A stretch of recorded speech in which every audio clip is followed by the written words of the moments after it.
Então, nosso Deus e nosso bondoso Pai, nós damos graças que não apenas seu Evangelho é poderoso, mas também sua palavra é poderoso. Também o Senhor é o Todo-Poderoso. Cada um de nós aqui reunidos somos apenas vasos de barro. Nós não temos nada dentro de nós que merece qualquer coisa como homem natural, mas como cristãos estamos cheios da virtude do Espírito Santo. Estamos cheios de iluminação que vem por meio de Cristo, por meio de sua palavra.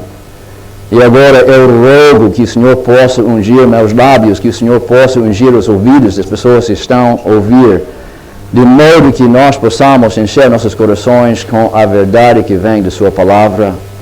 Onde há necessidade para corrigir alguma coisa, ajude-nos a perceber isso.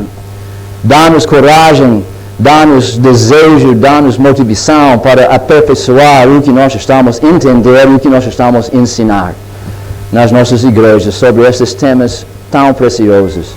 O próprio Evangelho, graça, fé, salvação. Oh Deus, ajude-nos. E também, no mesmo tempo, rogo que o Senhor possa guardar a minha boca, guardar os ouvidos dos ouvintes, para que nós não ouvir ou reter qualquer coisa que é fora da sua vontade. E agora estamos a pedir este apoio. Em nome do seu Filho Jesus Cristo. Amém. Ok, pode abrir sua Bíblia comigo até Efésios capítulo 2.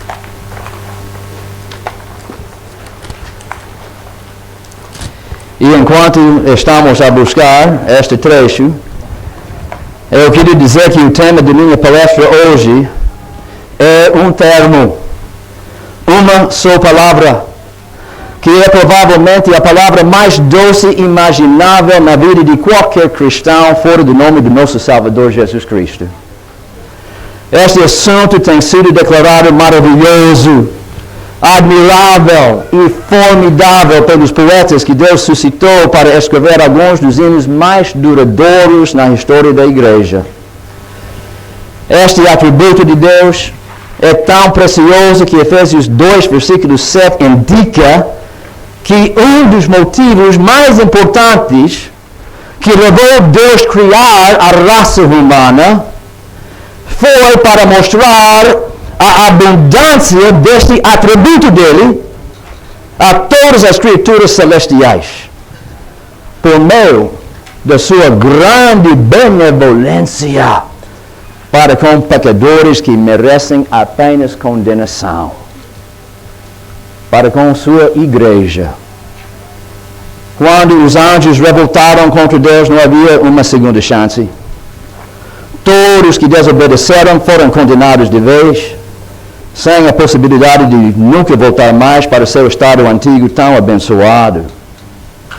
Mas quando a raça humana revoltou contra seu Criador, mesmo como os anjos, uma terça parte deles tinha feito antes da nossa criação, a resposta não era condenação final e perpétua.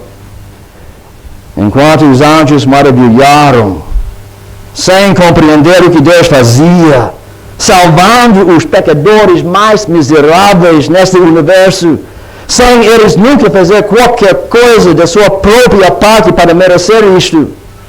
A resposta de Deus não era julgamento e condenação e castigo, mas graça.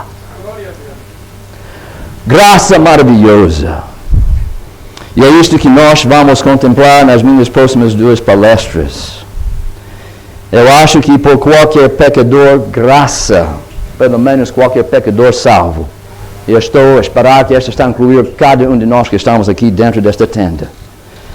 Por qualquer pecador salvo, graça é a joia mais preciosa no diadema da glória de Deus, que é a soma dos seus atributos manifestados nesta dispensação da raça humana. Sua graça gloriosa. Vamos contemplar juntos a beleza desta graça de Deus, olhando principalmente para Efésios capítulo 2, versículo 1 até 10. Ao longo deste estudo, vou fazer 4 pontos sobre a graça de Deus. Ponto 1 vai ser a definição da graça, conforme a palavra está usada na Bíblia.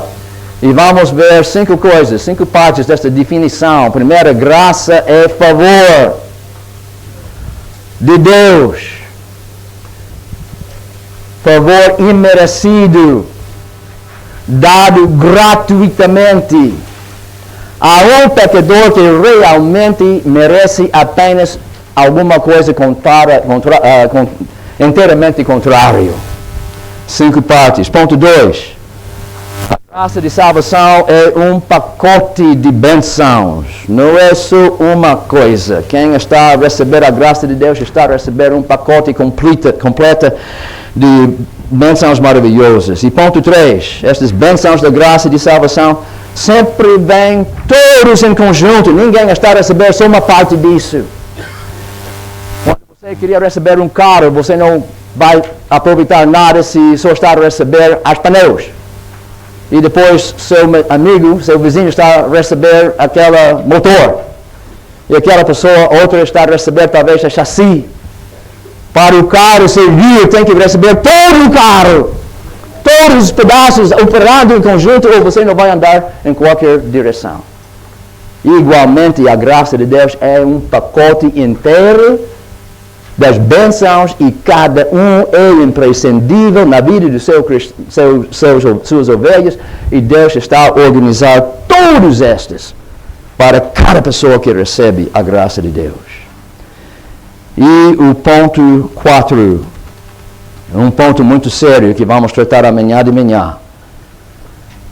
Mal entender salvação pela graça pode resultar na pessoa sendo caída da graça, separada de Cristo, sem conseguir aproveitar-se da morte de Cristo na cruz, embora ela participasse numa igreja excelente, até plantada por um pastor extraordinário, como o próprio apóstolo Paulo. Vamos ver isso amanhã. Eu vou apresentar a prova deste último ponto, mas é por causa da realidade deste último ponto que nós não podemos falhar no assunto da graça de Deus, que eu estou a rogar que vocês prestem atenção aos primeiros 3 pontos que nós vamos desenvolver, antes de chegar até aquele 4º ponto no fim da primeira palestra amanhã de manhã. Agora, o trecho principal que eu vou usar para iniciar isso, Efésios 2, versículo 1 até 10. Mas não vamos ficar aqui, vamos aproveitar de toda a Bíblia e a luz que Deus está a raiar neste trecho por meio de muitos outros trechos que falam sobre a graça de Deus. Mas vamos começar com o versículo 1, capítulo 2, livro de Efésios. E vos vivificou, estando vós mortos em ofensas e pecados, em que noutro tempo andastes segundo o curso deste mundo, segundo o príncipe das potestades do ar, este quer dizer o diabo, do espírito que agora opera nos filhos de desobediência, entre os quais todos nós também antes andávamos nos desejos da nossa carne, fazendo a vontade da carne e dos pensamentos, e éramos por natureza filhos da ira como os outros também. A primeira coisa que nós temos que aprender é que lá na cidade de Éfeso havia milhares de pessoas. Mas também havia uma igreja, e Paulo está a escrever esta carta a uma igreja, não sei, 50, 100 pessoas, que também começaram com todos os seus compatriotas. Todos eles estavam a andar na escuridão, servindo o diabo sem saber isso, inclinando apenas para as paixões e os desejos egoístas da nossa carne. Mas alguma coisa aconteceu. E entre esta multidão de pessoas, Deus chamou estas 50, estas 100 pessoas para fazer parte da sua igreja, que Ele estava a preparar como um dom especial que Ele ia dar ao seu Filho Jesus Cristo. Mas como é que essas pessoas conseguiram distinguir-se entre esta multidão das pessoas e receber esta grande bênção de salvação pela graça? Começa em versículo 4. E note que nós está a começar dizendo, mas vocês. foram espertos. Mas vocês tinham fé. Mas vocês eram mais humildes e arrependidos. Não até este momento, quando Deus iniciou este grande problema de salvação, todos estavam 100% reprovados. Não havia diferença entre pecador e pecador. Como vimos naquela palestra anterior, todos estão reprovados. Se tem nota de 5, 6, 7, já está reprovado. Todos foram reprovados. Mas Deus, esta é aquela dobradiça sobre a qual a porta de nossa salvação está a girar. Sem Deus, não há uma porta aberta lá nos céus. Só por meio do que Deus está a fazer a favor dos seus amados ovelhas. E depois, no versículo 4, ele começa a dar os primeiros 2 razões, entre 3 razões que ele vai mencionar, o que levou Deus para instigar este processo de operar em algumas pessoas, entre estas multidões dos pecadores lá em Efésios, para chamar eles para ser suas ovelhas. Primeira coisa que ele está a mencionar, mas Deus que é riquíssimo em misericórdia. Nós não temos tempo de avaliar essa misericórdia de Deus. Nosso propósito é de olhar para a graça, mas só para dizer que misericórdia é quando Deus está a perdoar alguém. Não está a receber o castigo que devia receber. Esta é a misericórdia. Mas nosso tema é graça. E graça está ultrapassada por muita misericórdia. Porque com graça Deus não está simplesmente a perdoar aquele pecador e não castigar ele. Ele está a abençoar. Está a abençoar com aquelas bênçãos mais ricas do mundo que as pessoas do mundo não podem imaginar. Vida abundante, vida eterna, ligação com Deus e uma futura com Ele lá nos céus. Esta é graça. Levando uma pessoa que está tão fundo no buraco e levantando ele até um lugar que nós não podemos medir. Acima de todas as coisas, fazendo que ele se assente nos lugares celestiais. Espero que você está a ver, graça é 1000 vezes maior do que misericórdia. Por causa do que está a acontecer. Segundo motivo, mas Deus que é riquíssimo em misericórdia, pelo seu muito amor com que nos amou. Agora estou a ouvir alguma coisa aqui sobre muito amor. Parece que foi um amor especial que Deus tinha para com essas 50 ovelhas que antigamente eram totalmente perdidas como os outros. Se você queria dizer que Deus ama todo mundo, eu aceito. Porque realmente não há pecador qualquer que não está a receber cada momento o oxigênio que ele não merece. Amém. Não há pecador em qualquer parte que não está a receber água quando ele precisa desta água. Não é água dele, ele não criou esta água é de Deus. Mas Deus fornece gratuitamente. Imagine se nós precisávamos de comprar o oxigênio que nós precisamos para sustentar nossa vida lá na loja. Pagaríamos uma fortuna para esse oxigênio. Deus fornece tudo isso, água, oxigênio, mantimento, descanso na noite, sem cobrar nada. Então, sim, se queria dizer que Deus ama todo mundo, eu estou a entender isso, num certo sentido.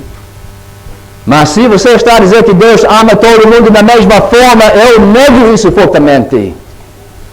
Porque aqui mesmo estamos a aprender a razão porque Deus escolheu e salvou estas 50 pessoas e não aquelas milhares de pessoas no mesmo buraco com eles.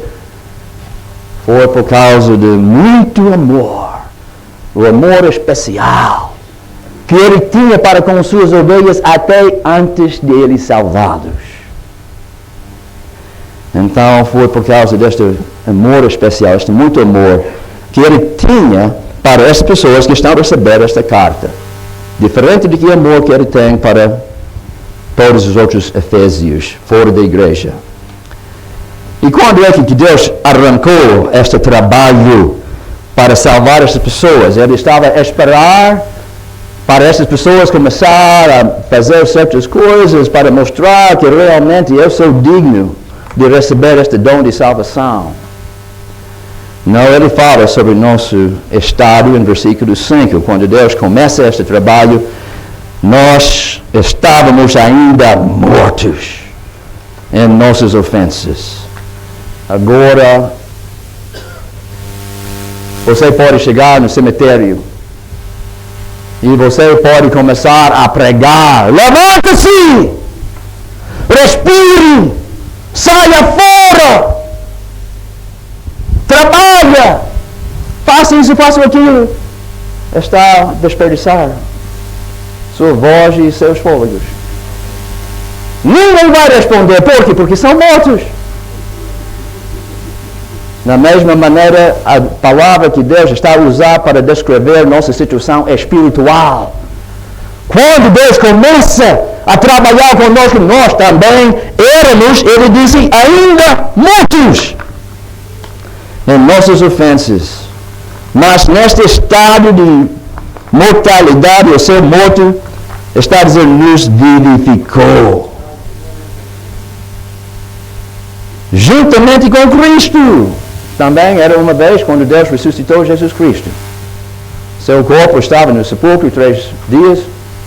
Deus falou, talvez, mas Cristo ressuscitou.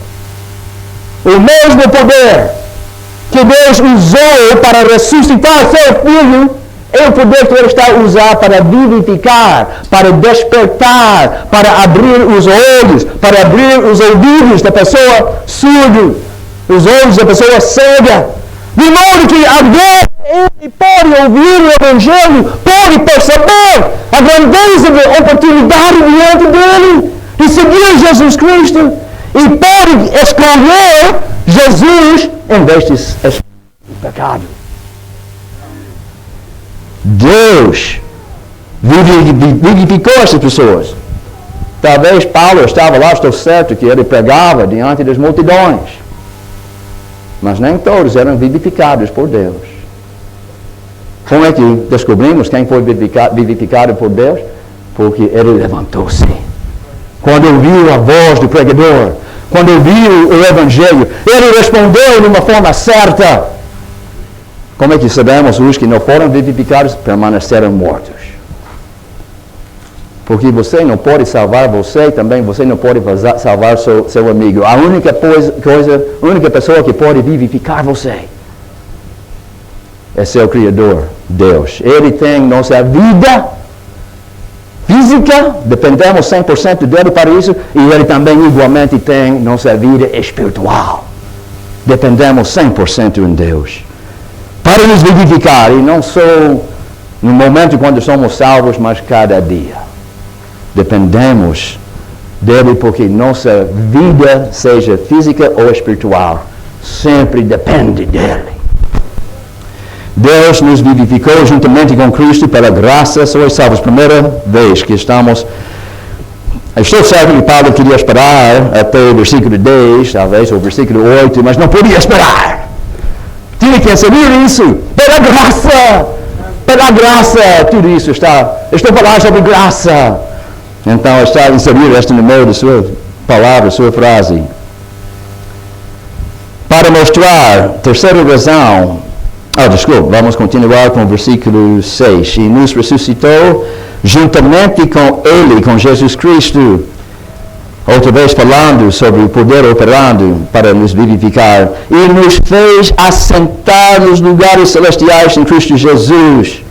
Então, outra vez... Não só está a perdoar nossos pecados, mas Ele está a organizar um lugar, uma bênção tão excelente lá nos céus, com Cristo Jesus. Terceiro motivo por que Deus faz tudo isso. Para mostrar nos séculos vindouros as abundantes riquezas da sua graça. Terceira razão. Porque Ele está cheio de misericórdia.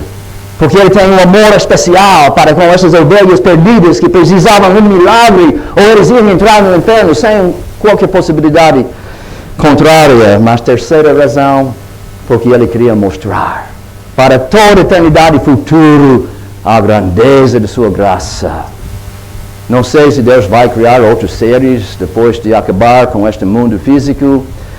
Não sei se Ele vai povoar o reino de Deus com muitos outros seres algum dia. Mas para todos os anos no futuro, qualquer pessoa lá nos céus vai olhar para nós, os seres humanos. Eles vão dizer, eles não merecem estar aqui conosco. Os anjos, qualquer pessoa que for pessoa já está fora. Nós, anjos que estamos lá nos céus, nunca tropeçamos. Somos fiéis. Mas essas pessoas, o que eles estão a fazer aqui no meio de nós? São pessoas reprovadas. São pessoas que fez tantas coisas feias. Mas Deus vai dizer, não, são meus troféus. Troféus da grandeza da minha graça. Ninguém vai ficar orgulhoso quando estamos lá nos céus. Porque todos nós vamos saber, eu não tenho nada para orgulhar-me. Até quando Deus está nos dar estas coroas, estes galardões por trabalho que estamos conseguindo fazer pela graça de Deus na sua igreja, nós vamos tirar essas coroas e dizer, eu não mereço isso, não. Tudo pertence a Cristo. Toda a glória é de Cristo. Eu espero que cada um de nós vamos ter alguma coisa para lançar aos pés de Jesus Cristo. Às vezes eu penso que minha coroa vai ser uma coisa que pode talvez caber no meu dedo mínimo. Outras pessoas vão ser carregados com grande cabeça, grande coroa para dar a Jesus Cristo. Que cada um de nós recebamos uma coroa digna para pôr aos pés de Jesus Cristo. Ninguém vai orgulhar-se lá, porque vamos dar glória a Deus e vamos com todos os anjos exaltar a graça maravilhosa do nosso Criador. Como é que está a mostrar esta graça? Segunda vez que está a mencionar a palavra. Pela sua benignidade para conosco em Cristo Jesus. Porque pela graça, terceira vez nesses versículos, pela graça sois salvos por meio da fé. Queria mencionar aqui. Não diz por meio da sua fé.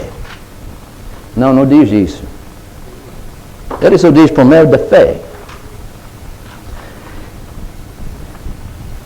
Paulo entende a nossa tendência de atribuir a nossa salvação a alguma coisa que nós fizemos. Dizemos, eu aceitei Cristo. Eu sou salvo porque eu aceitei Cristo, eu fiz alguma coisa.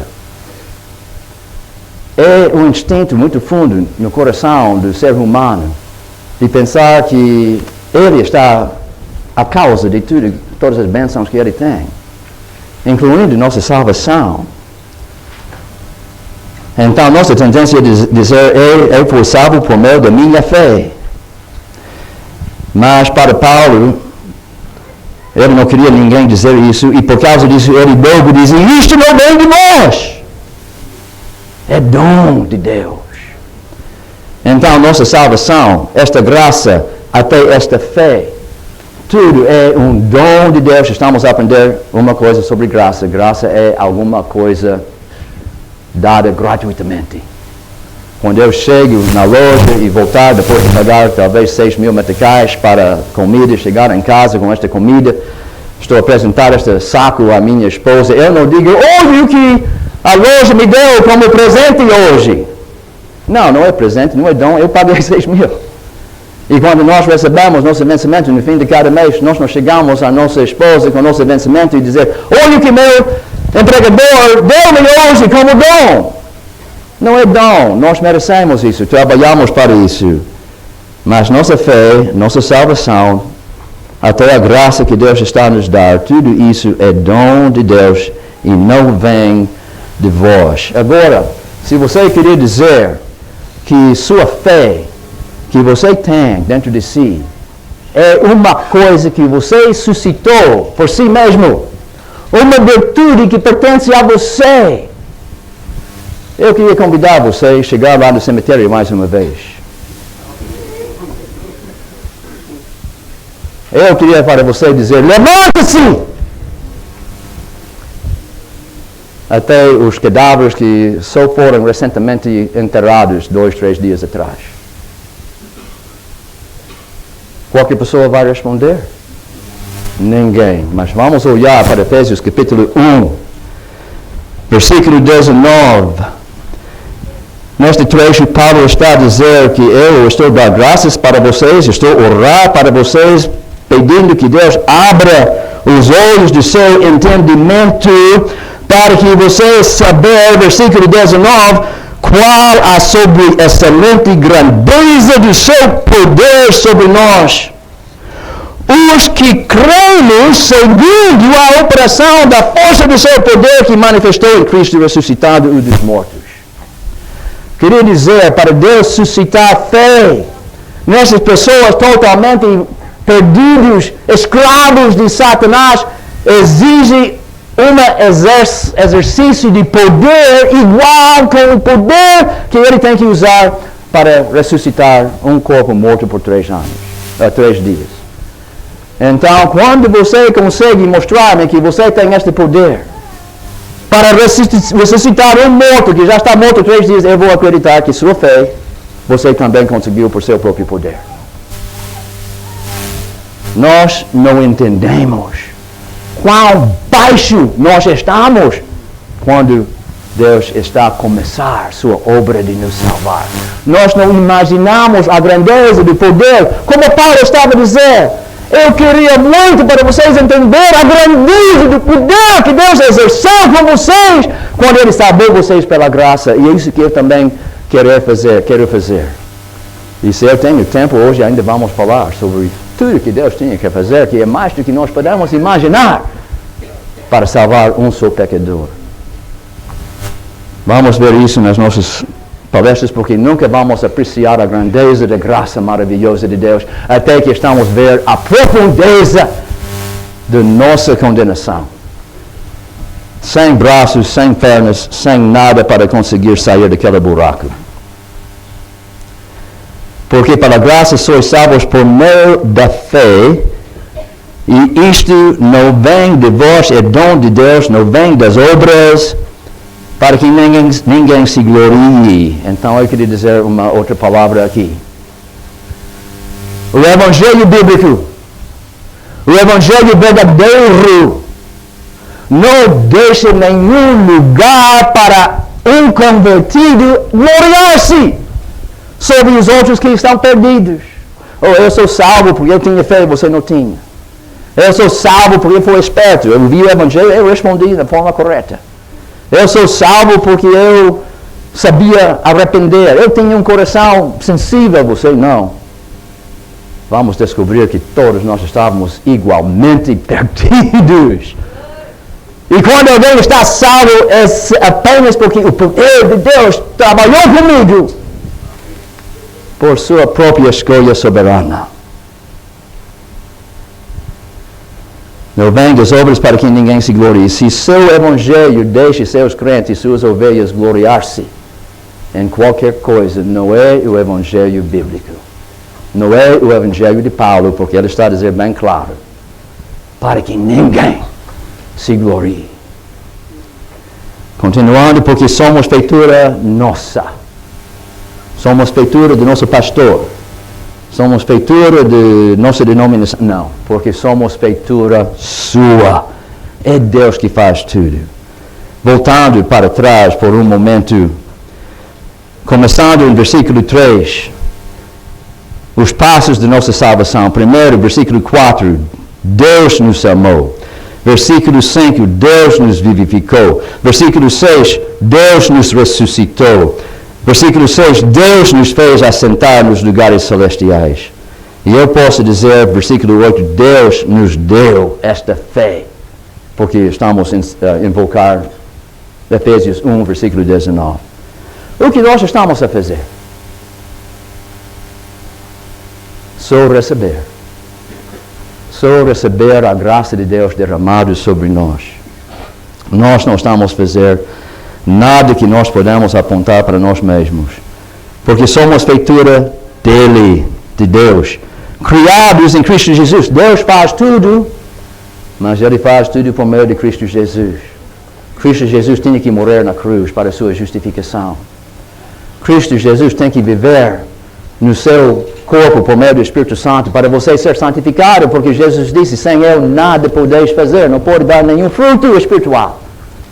enquanto Jesus não está no seu coração. Deus faz tudo. E quando nós vamos ser glorificados, como vai acontecer? Jesus vai voltar e vai nos recolher. Deus faz tudo, mas não faz nada senão por meio de Cristo. Tudo feito por Jesus Cristo. Ele nos criou, criados em Cristo Jesus, para as boas obras. Agora, temos que notar isso, porque vamos ouvir, quando estamos a estudar Romanos capítulo 3, que na vista de Deus não há nenhum homem que faz qualquer coisa boa na vista dele. Nem um sequer. Nós não podemos ser salvos por meio de nossas obras, porque nós não temos nenhuma obra que vai servir senão para nos condenar. Mas note isso. Grande esperança, grande benefício de alguém que está salvo pela graça, porque nós somos feitura de Deus, criados em Cristo Jesus, com este fim, para as obras, as boas obras, que nós nunca poderíamos fazer sem Cristo, mas que nós havemos de fazer, sendo salvos por Cristo. Por quê? Porque Deus preparou essas boas obras para que andássemos nelas. Ele vai produzir fruto no meio de cada pessoa que ele está a salvar. E meu amigo, se você tem pessoas na sua igreja que não estão a produzir bom fruto, não pode pensar que é porque temos que trabalhar mais com eles. Se eles são ovelhas de Deus, Deus preparou boas obras e eles vão fazer essas boas obras. Se não estão a fazer boas obras, temos que voltar para o primeiro passo, temos que procurar pregar o Evangelho a eles, para que eles sejam salvos. Que Deus preparou para que andássemos nelas. Então, este é o primeiro trecho, mas como eu disse, eu queria desenvolver principalmente este tema de graça.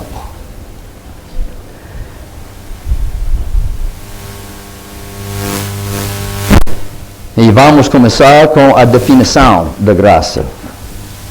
Estamos a ter problemas.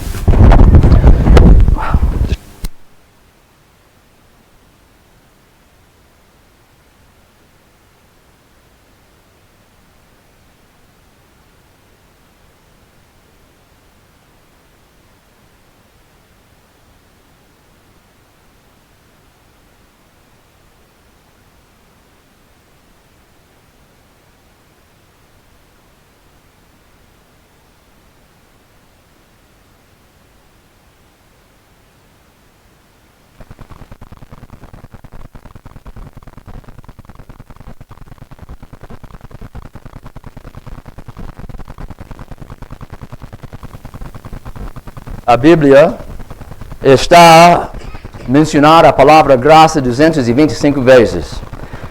156 vezes no Novo Testamento, usando a palavra grega que é charis. E 69 vezes no Velho Testamento, usando a palavra hebraica que é chen. Então, 225 vezes a Bíblia fala sobre graça. Mas, infelizmente, em nenhum lugar na Bíblia temos uma definição de Deus sobre a palavra graça, o que quer dizer. Mas temos que entender graça para entender este trecho que acabamos de ler.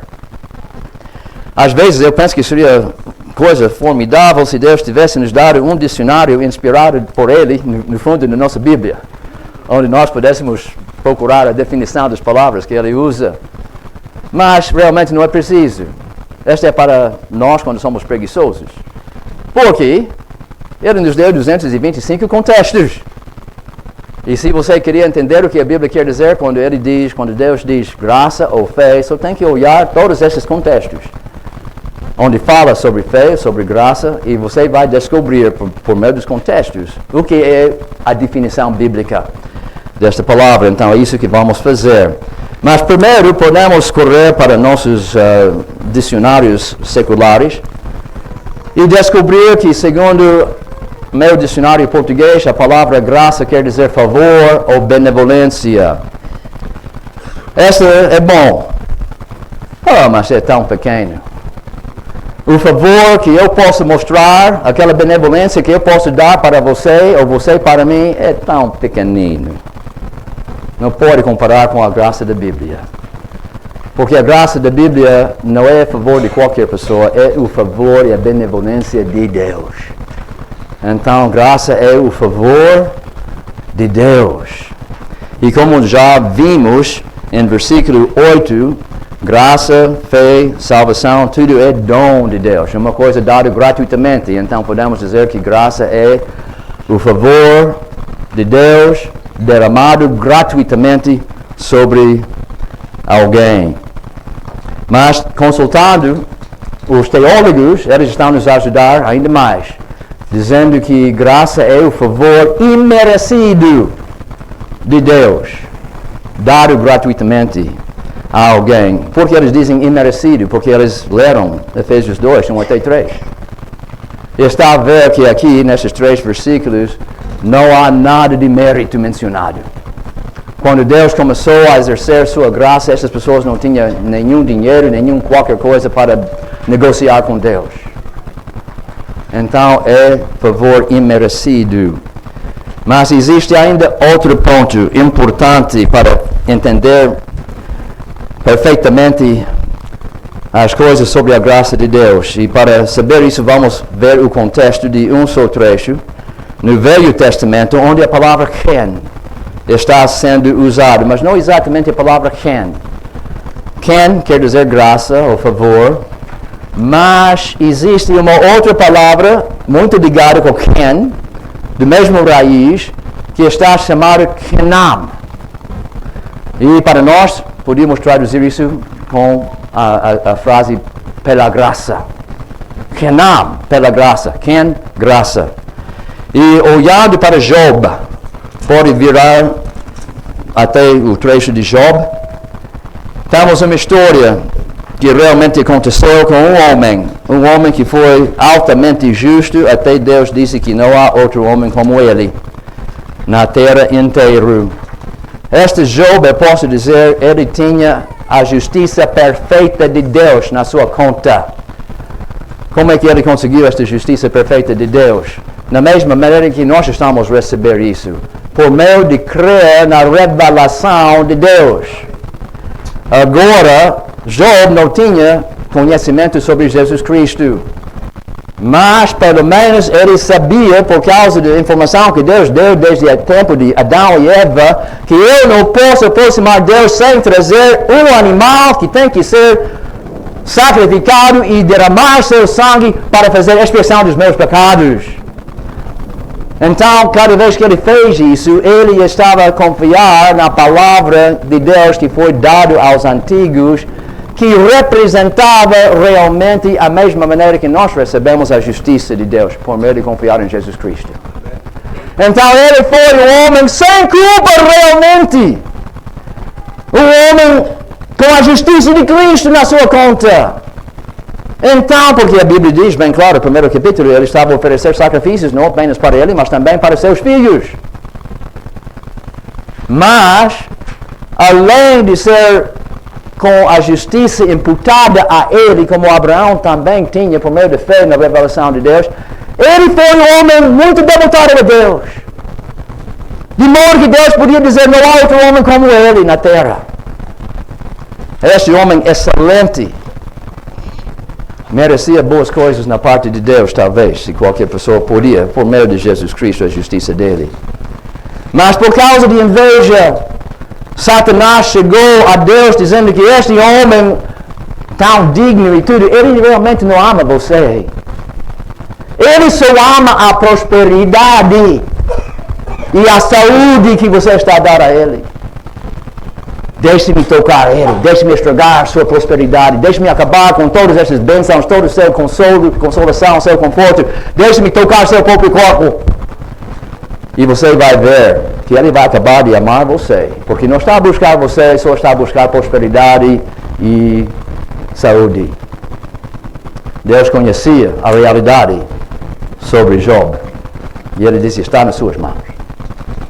E no seu dia, Satanás acabou com tudo quanto este homem sincero e reto e justiceiro com a própria justiça de Cristo, levou toda a fazenda dele, milhares de animais, todos foram raptados ou destruídos, todos os seus servos, senão 2 ou 3. E até naquele mesmo dia levou a vida de todos os seus filhos. E talvez os netos com eles. No fim daquele dia desastroso, que foi a resposta de Job, este homem reto e sincero: nu saí do ventre de minha mãe, e nu tornarei para lá. O Senhor o deu, e o Senhor o tomou. Bendito seja o nome do Senhor. Esta é a justiça, esta é amor, esta é devoção do homem que Deus disse: não há outro homem como ele na terra.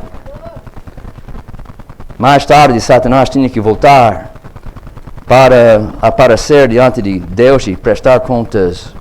Capítulo 2, versículo 2, estamos a ler isso. Então o Senhor disse a Satanás: de onde vens? E respondeu Satanás ao Senhor e disse: de rodear a terra e passear por ela, porque ela é o domínio dele. Não pode sair sem ser chamado. E disse o Senhor a Satanás: observaste o meu servo Job? Porque ninguém há na terra semelhante a ele, homem sincero e reto, temente a Deus e desviando-se do mal, e que ainda retém a sua sinceridade, havendo-me tu incitado contra ele para o consumir Canaã, para o consumir pela graça. Para o consumir pela graça, mas como? Ou, como está traduzido na nossa Bíblia portuguesa, para o consumir sem causa, sem razão, sem justificação. Então, este é um sentido muito importante que está dentro desta palavra de graça. Quem está a receber graça, está a receber alguma coisa sem causa. Não só sem causa, mas totalmente contrário do que ele merecia. Job não merecia o que Satanás fez contra ele. Então, por isso, ele foi destruído pela graça, na mesma maneira em que nós, pecadores, somos salvos pela graça. Totalmente contrário a qualquer coisa que nós merecemos. Até Jesus aproveitou desta mesma palavra. Em João, capítulo 15, versículo 23 até 25, nós sabemos que Jesus gastou 3 anos passeando pela terra de Judá e também de Galileia, sempre pregando as boas notícias do reino de Deus, fazendo maravilhas para ajudar pessoas em cada lado. Nunca fez nada de mal. Sempre estava a fazer boas coisas com todo o grande poder que ele tinha, maravilhas que ninguém mais tinha feito antes ou vai fazer de novo até que ele regressar. Mas que foi a resposta dos líderes religiosos? Temos que acabar com este homem. Estava a tramar sua execução. E nota o que Jesus diz sobre esses homens: aquele que me aborrece, aborrece também a meu Pai. Se eu entre eles não fizesse tais obras quais nenhum outro tem feito, não teriam pecado. Mas agora viram-nas e me aborreceram a mim e ao meu Pai. Mas é para que se cumpra a palavra que está escrita na sua lei. A lei foi escrita na língua hebraica. E ele agora está a citar Salmo 35, versículo 19, que diz, na língua hebraica, aborreceram-me pela graça. Sem causa, sem justificação, sem razão. É totalmente contrário à resposta que eu mereço. Então, é muito importante, eu queria pregar isso muito fundo no entendimento de cada um de nós. Quem está a receber graça, está a receber graça sem causa, sem razão, sem fazer qualquer coisa para merecer isso, porque não é graça. Graça é quando você recebe alguma coisa totalmente contrário ao que você merece. Quando falamos sobre salvação pela graça. Agora eu queria convidar cada pessoa a abrir seus manuais até folha 61.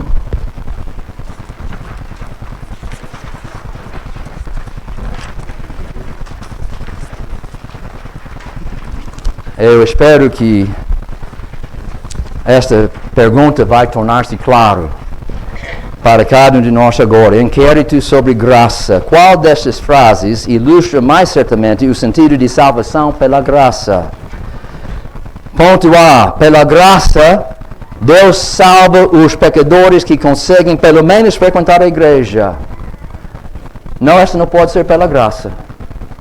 Porque pela graça quer dizer sem causa. Mas há uma causa aqui. A causa é que eles chegaram na igreja, fizeram uma coisa boa. Então, se está a salvar as pessoas porque eles frequentam a igreja, não é salvação pela graça sem causa, é salvação por causa de fazer alguma coisa. Não sem causa, mas por causa. Ponto B. Pela graça, Deus salva os pecadores que cumprem os requisitos da igreja para o batismo. Boa coisa fazer tudo isso, mas se está a salvar porque eles estão produzir este bom fruto e agora Deus está pronto de salvar eles, não é pela graça, é por causa de conseguir esses méritos espirituais, não sem causa. Note C, é importante para amanhã, quando nós começamos a continuar com esta mensagem, pela graça Deus salva os pecadores que circuncidarem-se.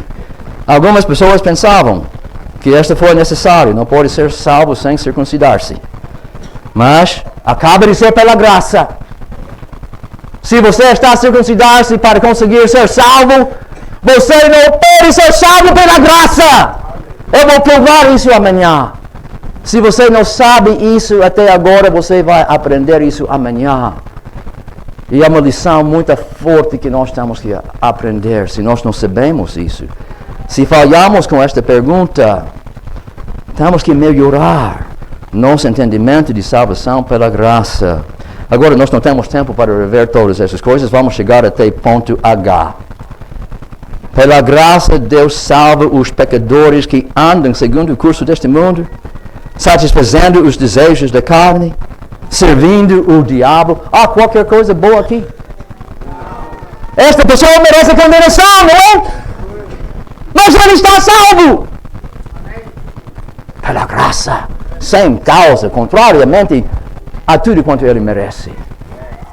Agora, muitos de vocês não escolheram ponto H, imagino, porque quando eu faço esta prova, poucas pessoas estão por bolinha em volta de ponto H. Mas se Paulo estivesse conosco, é a única resposta que ele daria. Porque esta vem diretamente de Efésios, capítulo 2, 1 até 3. Vamos ler de novo. Efésios 2, só estou a usar as palavras de Paulo sobre salvação pela graça. Efésios capítulo 2, e vos vivificou, estando vós mortos em ofensas e pecados, em que noutro tempo andaste segundo o curso deste mundo, segundo o príncipe dos potestades do ar, servindo o diabo, do espírito que agora opera nos filhos de desobediência, entre os quais todos nós também antes andávamos nos desejos da nossa carne. Tudo está aqui. Então esta é a única própria expressão de salvação pela graça. Deus salva alguém que merece condenação. Este é meu quinto ponto. Graça é o favor imerecido de Deus derramado gratuitamente sobre um pecador que merece o contrário. Exatamente o que é posto do que Deus está a fazer para ele. Merece condenação, recebe vida eterna. É a única frase aqui que cumpre os requisitos de salvação pela graça, e a Bíblia corresponde com isso.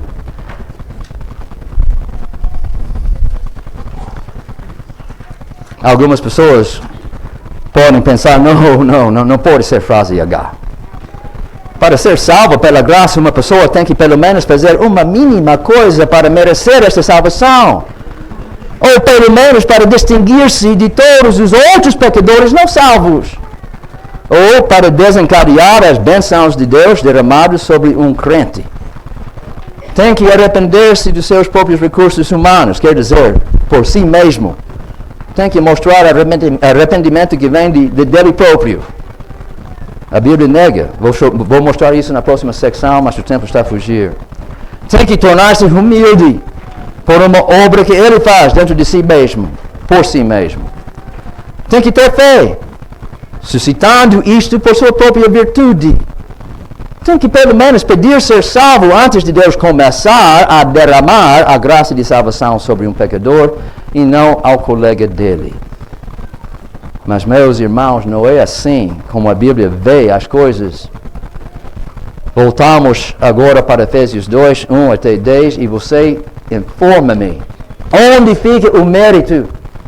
Onde fica a causa nessas frases? Mortos em ofensas e pecados, andando segundo o curso deste mundo, segundo o príncipe das potestades do ar, que agora opera nos filhos de desobediência, andando nos desejos de nossa carne, fazendo a vontade da carne e dos pensamentos, sendo por natureza filho de ira. Onde é a virtude? Onde é arrependimento? Onde é clamores a Deus para tenha misericórdia de mim? Nada disso!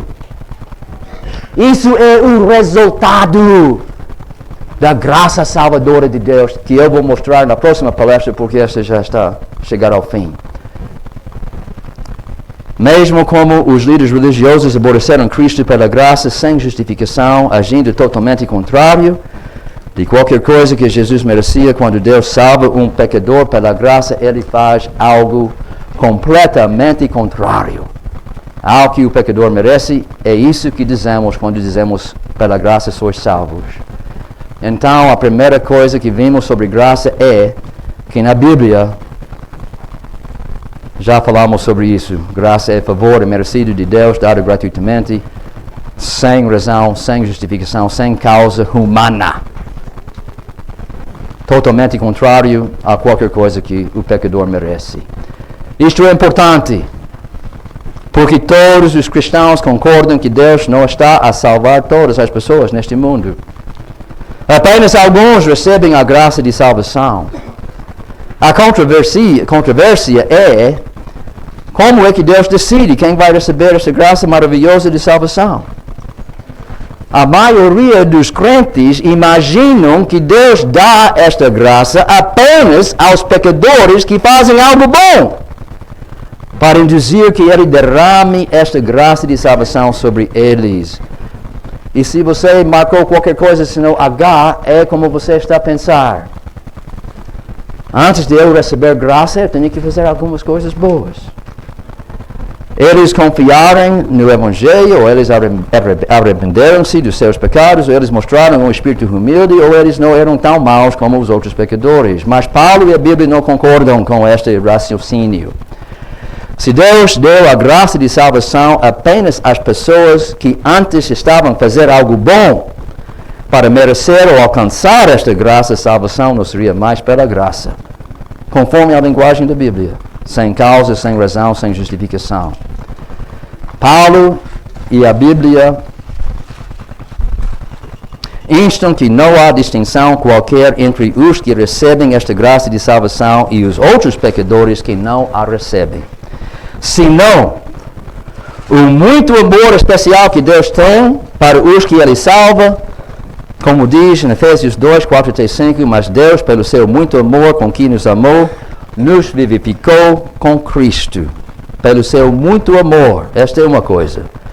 Ou o propósito particular de Deus para eles, como 2 Timóteo 1, versículo 9, está a dizer: Deus nos salvou e chamou com uma santa vocação, não segundo as nossas obras, mas segundo o seu próprio propósito e graça que nos foi dada em Cristo Jesus antes dos tempos dos séculos. Irmão Valor, ainda tenho 60 segundos. Obrigado. Então, vou usar 60 segundos. O exemplo disso, propósito de Deus, Raabe, aquela prostituta. Toda a cidade de Jericó tinha que cair. Tinha que ser destruída. Todo mundo tinha que morrer. Por quê? Porque Deus disse em Levítico 18, versículo 24 até 25, essas pessoas nesta terra, o dia de juízo chegou para eles. Não pode deixar ninguém vivo, porque eles estão cometendo feitiçismo e prostituição. Ele disse isso especificamente em versículo 24 e 25 de Levítico capítulo 18. Por causa da infidelidade entre marido e esposa, todas essas pessoas que vivem nessa cidade têm que morrer. Mas Deus organizou situação muito interessante e estranha. Os espias chegaram, por acaso, entraram na casa de Raabe, aquela prostituta. E depois, enquanto estava lá dentro, chegaram homens dizendo que você tem homens lá dentro, tem que vender eles. E ela disse, por favor, vamos negociar. Dê-me a minha família, a nossa vida, e eu vou esconder vocês. Vou correr o risco de perder minha vida. Deus organizou esta oportunidade para ela. Mas por que Deus escolheu Raabe? Podia ter enviado os homens a qualquer outro sítio. Uma pessoa talvez meio digna. Mas foi por causa de Raabe que todos os habitantes de Jericó tinham que morrer, porque ela estava a induzir os homens a serem fiéis à sua esposa como sua maneira de ganhar sua vida. Ela merecia mais de qualquer outra pessoa morrer. Deus poupou ela. Segundo o seu próprio propósito, não segundo as suas obras. Que foi o propósito de Deus para Raabe? Ela ia casar-se com Salmão, um judeu, ia corrigir todos os seus erros. Entre Salmão e Raabe iam criar um filho chamado Boaz, que foi um homem temente a Deus, homem muito excelente no livro de Ruth, que foi o bisavô de Davi.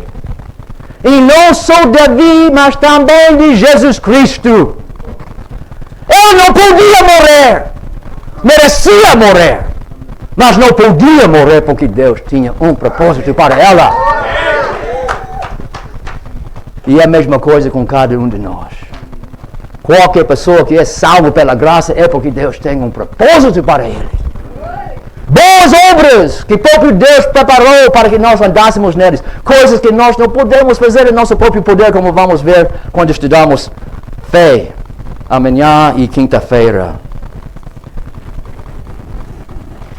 Como vamos ver no terceiro ponto desta mensagem, é depois de receber esta graça, ou por causa de receber esta graça, que os pecadores escolhidos começam a ouvir e entender e acreditar e responder propriamente ao Evangelho. E como vamos ver amanhã, depois de receber o Espírito Santo, a graça continua operando para transformar as vidas das nossas ovelhas, de modo que eles começam a produzir o bom fruto que nós desejamos tanto para ver nas suas vidas. Mas quando a graça está a operar, isto é importante, meus irmãos. Quando graça está a operar, eles fazem estas boas obras, não porque seu pastor está a ameaçar eles, dizendo, se você não faz estas boas obras, Deus não vai salvar você. Mas os crentes que têm o Espírito Santo fazem estas boas obras porque o Espírito Santo opera neles, fazendo o que eles desejam, tanto como façam, segundo a vontade de Deus. Filipenses 2, versículo 13. Ouvimos ontem que fé é descansar 100% em Jesus Cristo e apenas em Jesus Cristo. Esta é aquela fé que salva. Quem não está a confiar 100% em Cristo não pode ser salvo, porque não tem fé. Não tem aquela fé que nós temos que ter, que nós recebemos de Deus. E irmãos, eu tenho que dizer, cada vez que o pastor diz, se você não faça estas boas obras, Deus não vai salvar você. Ou, se desistir de fazer essas boas obras, Deus não vai salvar você. Nós estamos a separar eles cada vez mais de Cristo. Estamos a fazer um grande empurrão cada vez maior para causar que eles caiam da graça. E se eles ouçam nossas ameaças e começam a fazer boas obras para ganhar ou manter sua salvação, estamos a fazer que Cristo não vai valer para eles no dia do juízo final, Porque eles agora não estão a confiar 100% em Cristo e a sua justiça e suas boas obras para salvá-los. Eles estão a confiar nas obras que você disse você tem que fazer para ser salvo. Porque foram ensinados pelos seus pastores que são suas boas obras que determinam se Deus vai salvar eles ou não. Nós não queremos separar nossas ovelhas de Cristo. Embora pregamos sempre na nossa igreja sobre Cristo, sobre salvação, sobre santificação, temos que ter cuidado. Este ponto, último ponto, próximo dia amanhã, vou provar tudo disso. O pastor não deve empurrar suas ovelhas de modo que eles vão cair da graça e começar a confiar nas suas obras. Não pode fazer que Cristo não vale nada para eles, porque eles começaram a confiar nas suas obras e não 100% em Jesus Cristo. O bom pastor das ovelhas não pode separar suas ovelhas de Cristo por dizer o que você precisa são boas obras. Então vamos lembrar disso e amanhã vamos continuar com ponto 3, 4, 2, 3 e 4 na nossa palestra. Vamos chegar a ele em oração. Então, nosso Deus, damos graças por seu grande amor que você tem para todas as suas ovelhas que o Senhor está a salvar. Damos graças pelo seu poder infinito que realmente tinha que exercer para despertar cada um de nós que estamos a confiar no Senhor neste momento. Damos graças por sua palavra que está a ajudar-nos a entender melhor do que entendíamos antes a grandeza de sua graça. Eu rogo que o Senhor possa ajudar-nos a corrigir nossos erros, se existem erros. Ajude-nos a voltar para nossas igrejas e começar a pôr tudo certo e trazer todas essas ovelhas para não ser separado de Cristo, mas unido em Cristo. Agora rogo que o Senhor faça essas coisas a favor de cada uma das nossas congregações e cada uma das nossas vidas. Peço isso em nome do seu Filho Jesus e pela glória dele. Amém.